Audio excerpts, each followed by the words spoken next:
बंधुगण गत 48 घंटा मध्यरे भारत और सदी अरब मध्यरे संपर्क रे आसीथिबा भूमिकंप सारा विश्व को आलोड़ी देइछि। एक समय रे सदी अरब को भारतर सबुठु घनिष्ठ मित्र भावे देखुथिलु। तैल जोगाणरू आरंभ करी सांस्कृतिक बंधन पर्यंत अनेक मंचरे एही दुई देश एकाठी काम करिसंती। किंतु एबे परिस्थिति एते बदली जाइछि जे भारत को सदी अरब उपरे एते बड़ कठोर पदक्षेप नेबाकू पड़िछि, जहा सुनी सारी समस्ते आश्चर्य होइछंती। किंतु एठारे गोटिए मात्र प्रश्न, आखिरी काहीकि भारत को हठात सदी अरब प्रति एते कठोर हेबाकू पड़िला? प्रकृतरे सदी अरब भारत को केबे कल्पना करि नथिबा पछरे छुरा मारिछि। भारतर नंबर एक शत्रु पाकिस्तान सहित सदी अरब हाथ मिलाइछि। केवल हाथ मिलाइबा नुहे, एही दुई देश एकाठी नाटु परी एक सुरक्षा चुक्ति करिबाकू प्रस्तुत होइछंती। जदि केही पाकिस्तान उपरे आक्रमण करे, ताहाकू सदी अरब उपरे आक्रमण भावे गणना कराजिबो ओ सदी सीधा सड़क युद्ध को झास देब बोली कहिछंती। चिंता करंतु, एही पाकिस्तान ओजिए सबुबेले भारत विरुद्धरे आतंकवाद को प्रोत्साहन देई पोषण करिछि। एबे सेही पाकिस्तान सदी अरबर सुरक्षा छत्र तले आसुछि। एहा भारत को पछरे छुरा मारिबा ठारू कम नुहे। बंधुगण, एहा केवल गोटिए खबर नुहे, एहा आम देशर गौरव और सम्मान सहित जड़ित एक सत्य। एपर्यंत कहिथिबा कथा सुनी आपणंक रक्त संतुलुछि कि? तेबे आगकू आसुथिबा तथ्यगुड़िक आपणंकु आहुरी गभीर भावे आलोड़ित करिब। तेणु आपणंक निकटरे मो निवेदन, जदि आपण आपणंक देश को भल पांती, तेबे एही वीडियो को एबे लाइक करंतु, चैनल को सब्सक्राइब करंतु। आपणंकर छोट समर्थन आमको बहुत साहाय्य करिबो। सेही परी वीडियोटी को शेष पर्यंत देखंतु, कारण शेषरे आपणंकु एक अजणा सत्य जणा पड़िबो, जाहाकू बड़ बड़ खबर चैनल माने मध्य लुचाई रखिछंती। बंधुगण, आसल खेल एबे आरंभ हेउछि। भारत एही खबर सुनिबा मात्रे विलंब नकरी एते बड़ जवाब देइछि जे 20 आखि खोला रखी देखुछि। प्रथमे भारत सदी अरबरू तैल आमदानी उपरे सीधासळख निषेधाज्ञा लगाइछि। एहा सदीर अर्थनीति को सीधासळख आघात देइछि, कारण सदीर समग्र अर्थनीति तैल उपरे निर्भरशील। भारत सदीरू तार तैलर 16-20% आमदानी करे। हठात एही जोगाण बंद हेबा माने अरेबिया को दिनकू कोटी कोटी डॉलरर क्षति। एतिकी नुहे, Bharat most favoured nation status मध्य छड़ाई नेइछि। एही स्टाटस वाणिज्य संपर्क को मजबूत करिबा पई दिया जाए। एही स्टाटस हटाइले सदी अरब एबे भारतीय बजार रे कौनसी विशेष रिहाती पाइब नाही। एही दुईटी पदक्षेप एकाठी सदी अरब को आकाशरू धरणी को आनी देइछि, ताहा मध्य मात्र 48 घंटा मध्यरे। एबे अरेबियार राजप्रासाद रे अस्थिरता स्पष्ट देखा जाउछि।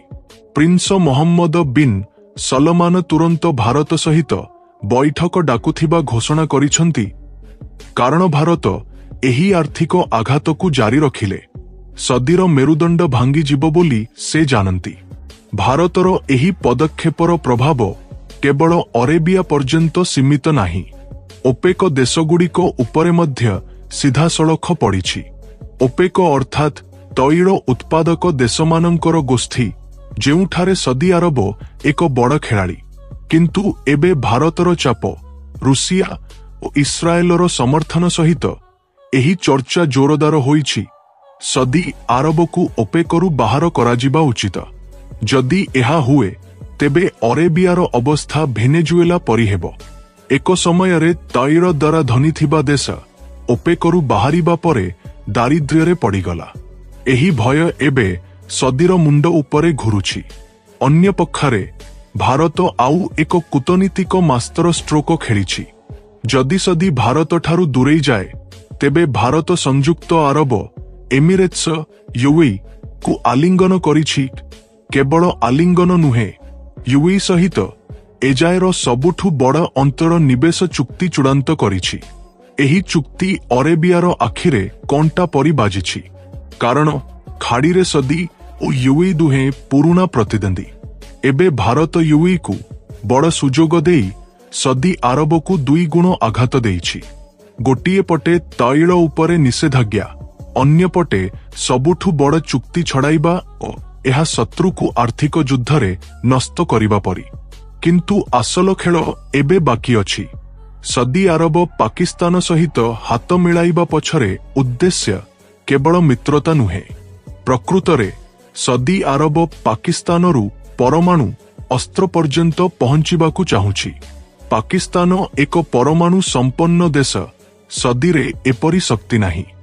ସଦିର ଆଖି ପାକିସ୍ତାନର ପରମାଣୁ ଅସ୍ତ୍ର ଉପରେ, ଯାହାଦ୍ୱାରା ମୁସଲମାନ ଦେଶମାନଙ୍କର ଖଲିଖା ହେବାକୁ। ତେଣୁ ଅରେବିଆ ପାକିସ୍ତାନକୁ ନିଜର ସୁରକ୍ଷା ସହଭାଗୀ କରିଛି। କିନ୍ତୁ ଏହି ଚାଣକ୍ୟ ନୀତି ଆମେରିକାକୁ ମଧ୍ୟ ଆଖି ରାଗି ଦେଇଛି। ଆମେରିକା ରାଷ୍ଟ୍ରପତି ଡୋନାଲ୍ଡ ଟ୍ରମ୍ପ ଖୋଲାଖୋଲି ଚେତାବନୀ ଦେଇଛନ୍ତି, ଯଦି ଅରେବିଆ ପରମାଣୁ ଅସ୍ତ୍ର ଆଡ଼କୁ ଗୋଟିଏ ପାଦ ଆଗେଇବ, ତାହା ବିଶ୍ୱ ପାଇଁ ସବୁଠୁ ବଡ଼ ବିପଦ ହେବ। ଭାରତ ଏହି ସମଗ୍ର ଚାଣକ୍ୟ ନୀତିକୁ ଆଗୁଆ ଜାଣିଛି। ତେଣୁ ଅରେବିଆର ଆର୍ଥିକ ମୂଳ ଉପରେ ଆକ୍ରମଣ କରିଛି। ତୈଳ ଆମଦାନୀ ଉପରେ ନିଷେଧାଜ୍ଞା, ମୋଷ୍ଟ ଫେଭର୍ଡ ନେସନ ଷ୍ଟାଟସ ରଦ୍ଦ, ୟୁଏଇ ସହିତ ସମ୍ପର୍କ ମଜବୁତ କରିବା, ଏହି 3ଟି ପଦକ୍ଷେପ ସଦି ଆରବକୁ ପୂରାପୂରି ଘେରି ଦେଇଛି। ଏବେ ଅରେବିଆର ବିକଳ୍ପ ବହୁତ ସୀମିତ। ଯେତେ ବୁଝାମଣା ଦେଲେ ମଧ୍ୟ ଭାରତ ସହିତ ଶତ୍ରୁତା ନାହିଁ ବୋଲି। କିନ୍ତୁ ସତ୍ୟ କ'ଣ? ପାକିସ୍ତାନ ସହିତ ଏକାଠି ନେଇଥିବା ପଦକ୍ଷେପର ପ୍ରଭାବକୁ ବିଶ୍ୱ ଦେଖୁଛି। ଭାରତରେ ଏହି ଖବର ପରେ ଲୋକଙ୍କର ରାଗ ଉଖୁଳି ଉଠୁଛି। ସବୁଆଡ଼େ ସଦି ଜିନିଷର ବର୍ଜନ ଆରମ୍ଭ ହୋଇଛି। ସୋସିଆଲ ମିଡିଆରେ ବୟକଟ ସଦି ଇଣ୍ଡିଆ ଫାଷ୍ଟ ପରି ଟ୍ରେଣ୍ଡ ଚାଲିଛି।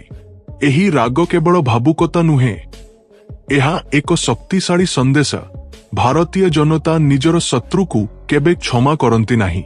ତେଣୁ ଭାରତ ସରକାରଙ୍କ ନିଷ୍ପତ୍ତିକୁ ଦେଶବ୍ୟାପୀ ବିପୁଳ ସମର୍ଥନ ମିଳୁଛି। ଶେଷରେ ଚିତ୍ର ସ୍ପଷ୍ଟ। ଭାରତ ଓ ସଦି ଆରବ ମଧ୍ୟରେ ଉତ୍ପନ୍ନ ହୋଇଥିବା ଏହି ନୂଆ ଉତ୍ତେଜନା ଗୋଟିଏ କଥା ପ୍ରମାଣ କରିଛି, ଏକବିଂଶ ଶତାବ୍ଦୀର ଭାରତକୁ ଏବେ ଆଉ କୌଣସି ଦେଶର ଆବଶ୍ୟକତା ନାହିଁ। ଏକ ସମୟରେ ବିଶ୍ୱ ଭାବୁଥିଲା, ଅରେବିଆର ତୈଳ ବିନା ଭାରତ ଟିକି ପାରିବ ନାହିଁ। କିନ୍ତୁ ଆଜି ଭାରତ ପ୍ରମାଣ କରିଛି, କୌଣସି ଦେଶର ବ୍ଲାକମେଲିଙ୍ଗ ଆଗରେ ମୁଣ୍ଡ ନୁଆଇବ ନାହିଁ। ଏହା କେବଳ ଆର୍ଥିକ କିମ୍ବା ରାଜନୈତିକ ସଂଘର୍ଷ ନୁହେଁ, ଏହା ଭାରତର ଆତ୍ମନିର୍ଭରତା ଓ ଆତ୍ମସମ୍ମାନ ସହିତ ଜଡ଼ିତ ଏକ ଯୁଦ୍ଧ।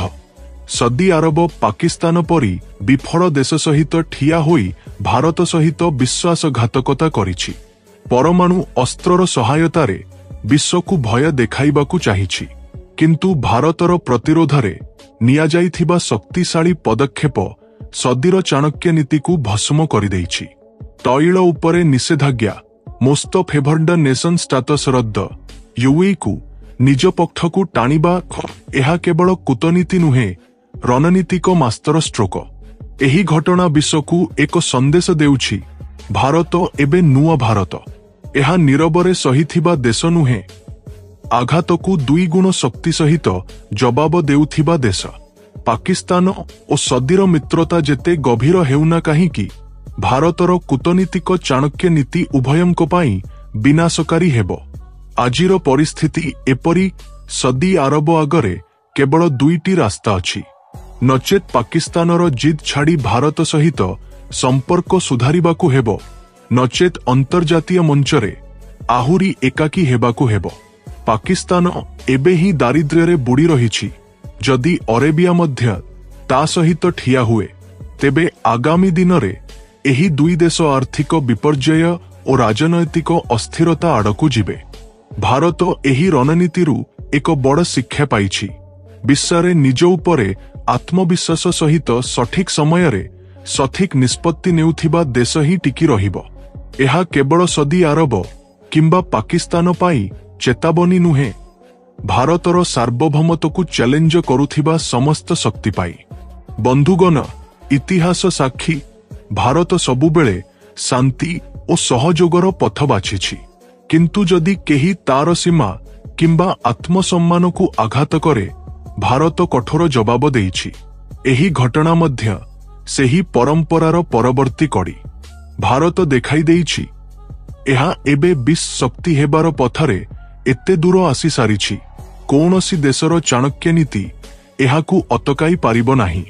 ତେଣୁ ଆଗାମୀ ଦିନରେ ସୌଦି ଆରବ ନିଜ ନିଷ୍ପତ୍ତିରେ ଅଡ଼ି ରହିବ ନା ଭାରତର ଶକ୍ତି ଦେଖି ନଇଁ ପଡ଼ିବ, ତାହା ଦେଖିବା ରୋଚକ ହେବ।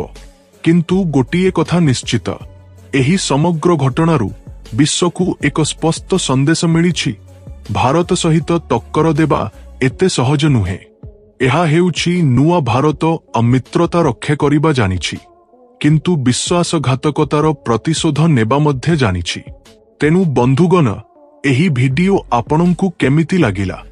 ଯଦି ଭିଡିଓ ପସନ୍ଦ ହେଲା ତେବେ ଲାଇକ୍ କରନ୍ତୁ ଏବଂ ଏପରି ଆହୁରି ଭିଡିଓ ଦେଖିବା ପାଇଁ ଆମ ଚ୍ୟାନେଲକୁ ଏବେ ସବସ୍କ୍ରାଇବ କରନ୍ତୁ ଓ ପାଖରେ ଥିବା ଘଣ୍ଟି ଚିହ୍ନକୁ ମଧ୍ୟ ଆକ୍ଟିଭେଟ କରନ୍ତୁ।